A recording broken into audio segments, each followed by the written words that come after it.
पुढे पुढच्या बातमीकडे. गोल्डन ट्रँगलमध्ये महाराष्ट्रातले 20-30 तरुण ओलीस आहेत. बीडच्या मित्राला मदतीचा फोन आला. ओलीस असलेल्या मित्राला सुखरूप सोडवावं, बीडमधल्या तरुणाच्या मित्राची सरकारकडे मागणी पाहायला मिळते.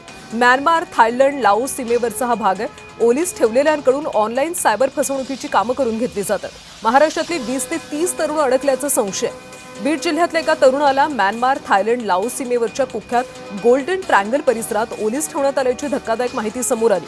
ओलीस असलेल्या तरुणानं आपल्या बीडमधल्या मित्राला व्हॉट्सअप व्हॉइस कॉल करत मदतीची आर्त हाक दिली. नोकरीचा आमिष दाखवून फसवणूक करत म्यानमारमध्ये नेण्यात आल्याचा गंभीर आरोप करण्यात आला. ऑनलाईन सायबर फसवणुकीची कामं करण्यास भाग पाडलं जात असल्याचा आणि नकार दिल्यास बंदुकीचा धाक दाखवला जात असल्याचा दावा त्यानं फोनवरून आपल्या मित्राकडे केला. या मित्रानंच ही माहिती पोलिसांपर्यंत पोहोचवली असून महाराष्ट्रातले 20 ते 30 तरुण अडकल्याचा संशय व्यक्त केला जातो.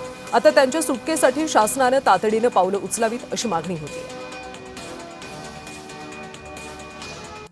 त्याचा कॉल झाल्यानंतर नातेवाईकाशी संपर्क केला. त्यांना धीर देत मी एसपी साहेबांशी आधी बोलून घेतलं. नंतर एसपी साहेबांनी नातेवाईकांना बोलून घेतलं व सायबर पोलीस ठाणे बीड येथे रितसर त्यांची कंप्लेंट केलेली आहे. व मी आज फॉलोअप घेतला असता सायबर पोलिसांचं म्हणणं आहे की आम्ही परराष्ट्र मंत्रालयाशी संपर्क साधलेला आहे, पत्रव्यवहार केलेला आहे.